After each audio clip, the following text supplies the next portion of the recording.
नमस्कार,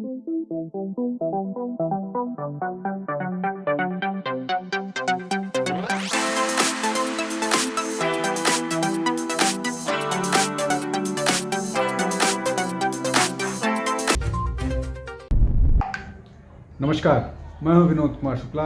आई और ट्रुथ पर आपका स्वागत है। अब जब ये लगभग निश्चित हो गया है कि जो कांग्रेस का भारतीय जनता पार्टी या सरकार पर आक्रमण का एक अपना सेट पैटर्न है, वो उसी पर बने रहना चाहती हैं, तो भारतीय जनता पार्टी या सरकार ने ये निश्चित कर लिया है या ये तय कर लिया है कि अब वो भी उनको उसी भाषा में जवाब देंगे और देना उन्होंने शुरू कर दिया है। जिस तरह से लगातार संसद का जो सत्र है वो अडानी और इस तरह के मामले को लेकर के, हिंडनबर्ग को लेकर के लगातार प्रभावित हो रहा है और पार्लियामेंट सेशन नहीं चल रहा है, उसको लेकर के बड़े दोनों तरफ से आक्रमण शुरू हो गए हैं। अब इसमें पहले तो मामला केवल राहुल गांधी पर था, अब यह मामला सोनिया गांधी को भी इस जद में घसीट ले आया है और उन पर बहुत सीरियस एलिगेशंस लगाए गए हैं, जिस पर कांग्रेस अभी तक कोई जवाब नहीं दे पाई है और जवाब देने से बच रही है। OCCRP को लेकर के जिस तरह से राहुल गांधी को पर आरोप लगाया जा रहा है कि OCCRP जो है वो सोरोस की संस्था है और सोरोस के साथ राहुल गांधी हॉबनॉबिंग करके भारत में अस्थिरता फैलाना चाह रहे हैं। जिस तरह से OCCRP की रिपोर्ट्स हैं, उनके फंडिंग को लेकर के स्पष्ट हो गया है कि सोरोस उनको फंड कर रहा है और जॉर्ज सोरोस ही जो है वो चुनाव न केवल प्रभावित करने के लिए बल्कि खुलेआम ये दावा करता है कि वो $1 मिलियन खर्च करने के लिए तैयार है मोदी को हटाने के लिए। तो क्या ये जो मोदी का राष्ट्रवाद का एजेंडा है, ये राहुल गांधी या गांधी परिवार या कांग्रेस को बर्दाश्त नहीं हो रहा है, और या ये कांग्रेस और राहुल गांधी ये जो हैं विदेशी एजेंट्स जो हैं या जो विदेशी लोग हैं जो भारत में को अस्थिर करना चाह रहे हैं, जो भारत की डेवलपमेंट या इकोनॉमिक ग्रोथ है उसको प्रभावित करना चाह रहे हैं, तो क्या ये लोग उनके हाथ में खेल रहे हैं? OCCRP एक मसला हो गया। जॉर्ज सोरोस का जो फाउंडेशन है ओपन सोसाइटी, उसका जो सेट्टी राहुल गांधी की यात्रा में शामिल हुआ था, वो पब्लिक डोमेन में है, वो दिखा था सबको। और जॉर्ज सोरोस के क्रेडेंशियल्स पर तो बात ही नहीं करनी है कि वो अच्छा आदमी है। सबको मालूम है कि वो एंटी इंडिया माइंडसेट का व्यक्ति है और भारत में अस्थिरता लाने के लिए और लगातार खुलेआम डंके की चोट पर बात करता है। और उस तरह के व्यक्ति से राहुल गांधी या कांग्रेस के लोगों का कोई संबंध होना वो अपने आप में निश्चित तौर पर न केवल संदेह पैदा करता है बल्कि दुखद भी लोगों को नजर आता है। अब राहुल गांधी के बाद जो सोनिया गांधी का नाम जोड़ा जा रहा है वो FDLAP फाउंडेशन, जिसकी को प्रेसिडेंट जो हैं वो सोनिया गांधी हैं। अब इसमें जो है, इसमें और भी लोग हैं, इसमें फिलीपींस की प्रेसिडेंट हैं, भी इसकी को चेयर हैं, इस तरह से और भी बहुत सारे लोग हैं। लेकिन सोनिया गांधी का इसका को चेयर होना, और क्यों को चेयर होना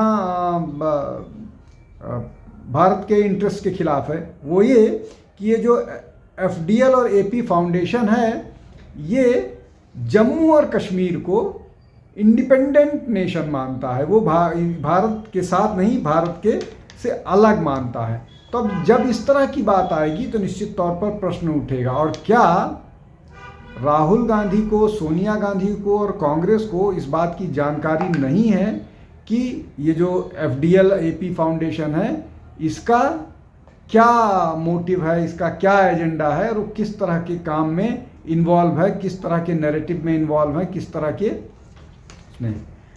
तो ये बड़ी बात हो गई। अब तीसरी जो महत्वपूर्ण बात है कि जिस तरह से बीजिंग ओलंपिक के दौरान राहुल गांधी सोनिया गांधी ने की उपस्थिति में, तब सोनिया गांधी कांग्रेस की अध्यक्षा थी, उन्होंने एक डॉक्यूमेंट साइन किया था। वो डॉक्यूमेंट अब तक लगातार आरोपों के बाद उसको पब्लिश नहीं किया है। ये बड़े एलिगेशंस हो गए, ये जो है अभी है, और ये सारी बातें चाहे वो निशिकांत दुबे हों, चाहे सुधांशु त्रिवेदी हों, चाहे जो संबित पात्रा हों, ये पार्लियामेंट में ये बातें कह रहे हैं। पार्लियामेंट में इन्होंने बात कही, और कल तो संजय झा जो बिना नाम लिए उन्होंने जनता दल यू के राज्यसभा सांसद हैं, उन्होंने इस मामले को उठाया। अब वापस राहुल गांधी पर आते हैं। राहुल गांधी को क्यों इस तरह के लोगों से जो एंटी इंडिया बात करते हैं बाहर जाने पर मिलने की ज़रूरत है? राहुल गांधी को लेकर के ये लगातार बात हुई थी कि जब वो अभी पिछली अमेरिका यात्रा में वो इल्हान ओमर से मिले थे। इल्हान ओमर जो है वो जम्मू कश्मीर गई थी, और पाकिस्तान साइड से जम्मू कश्मीर मतलब जो पाकिस्तान ऑक्यूपाइड कश्मीर है वहाँ गई थी, और उन्होंने इसके समर्थन में बयान दिया था। मतलब भारत के खिलाफ जो भारत के खिलाफ इंटरेस्ट है उस पर बयान दिया था इल्हान ओमर ने, और उससे जा कर के वो वहाँ पर मुलाकात की थी। इसके अलावा राहुल गांधी ने अमेरिका में इंडियन अमेरिकन मुस्लिम काउंसिल और Islamic circle of North America, इन दो संगठन के लोगों से भी मुलाकात की थी। एक कार्यक्रम उनका था वहाँ पर पब्लिक स्पीकिंग का, और उस पब्लिक स्पीकिंग को ऑर्गेनाइज करने में इन दोनों लोगों का हाथ था, इन दोनों ऑर्गेनाइजेशन की भागीदारी थी, और इन दोनों ऑर्गेनाइजेशंस की पाकिस्तान डीप स्टेट के साथ रिलेशन होने का मामला पूरा का पूरा मीडिया में पहले प्रकाशित हो चुका है, और उसी समय से जब वो गए थे तब से ही कहा जा रहा है। इस मामले में भी अब तक राहुल गांधी, कांग्रेस या किसी ने कोई बयान नहीं दिया है। अब इसमें दो और बड़े मसले हैं। एक ये कि जो नेशनल हेराल्ड का मामला है, उस मामले में राहुल गांधी और सोनिया गांधी 2015 से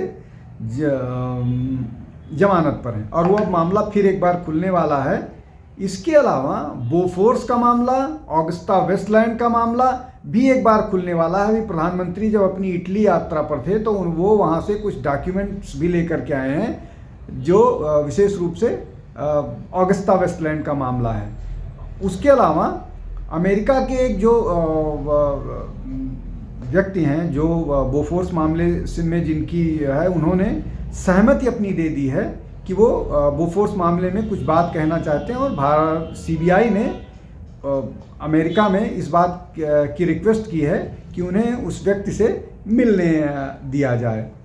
ये हो गया दूसरा। ये एक और बड़ा मसला है जो आगे जा कर के जिस पर चर्चाएं होंगी।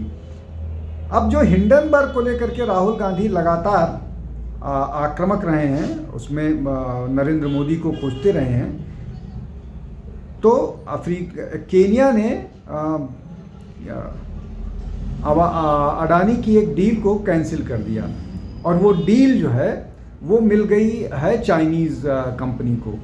तो क्या राहुल गांधी ये जो कर रहे हैं अडानी के खिलाफ कैंपेन, ये चाइना को या फ़ायदा पहुंचाने के लिए है? एक बड़ी मल्टीनेशनल कंपनी जो भारत की डेवलप हो रही है उसको नुकसान पहुंचा करके चाइनीज़ कंपनी को फ़ायदा पहुंचाना चाह रहे हैं।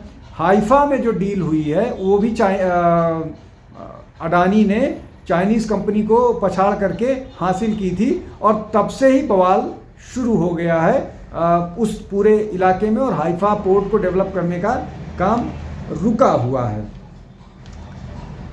अब ये सारा का सारा मामला जो है, चाहे वो OCCRP हो, चाहे वो ओपन सोसाइटी फाउंडेशन हो, FDL AP फाउंडेशन हो, यंग इंडिया, नेशनल हेराल्ड, अब ईडी जो है ऑलरेडी इन्वेस्टिगेट कर रही है रॉबर्ट वाड्रा के जो लैंड डील्स हैं उसको लेकर के, ऑगस्टा वेस्टलैंड हो, बोफोर्स हो, ये चाहे इल्हान उमर से मुलाकात हो, चाइनीज़ सरकार के साथ जो डील हुई है, और अडानी को जिस तरह से नुकसान पहुंचाने के लिए हिंडनबर्ग को की रिपोर्ट्स को वो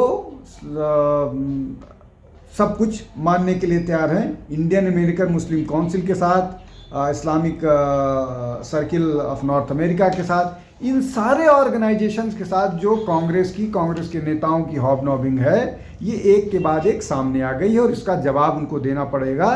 उसके अलावा कोई चारा नहीं है। बावजूद इसके कि अडानी को लेकर के कांग्रेस ने लगातार आरोप लगाए हैं, कुछ अब तक इस तरह का नहीं दे पाए हैं। और चौकीदार चोर मामले में राहुल गांधी को तो माफ़ी भी मांगना पड़ा था, इसलिए कि उनके पास जो उन्होंने जो आरोप लगाए थे वो साबित नहीं कर पाए, वो सब्सटेंशिएट नहीं हो पाए। तो ये जो मामला है, इन सब मामलों के बाद कितनी मुश्किल में आने वाली है ये तो आने वाला समय बताएगा। लेकिन बीजेपी इस तरह के मामले लगातार उठाती रहेगी, एग्रेसिवली उठाती रहेगी। ये अब इनको जिस भाषा में शायद कांग्रेस सुनना या समझना चाहती है, कांग्रेस को उसी भाषा में भारतीय जनता पार्टी या सरकार जवाब दे रही। आज के लिए बस इतना ही। बहुत बहुत धन्यवाद। नमस्कार। हमारे चैनल आई ऑफ ट्रुथ को सब्सक्राइब कीजिए YouTube पर, इसे फॉलो कीजिए Facebook पर, Instagram पर, Twitter पर और Go पर। हमारे चैनल के बारे में फीडबैक देने के लिए हमें मेल कीजिए ioftruth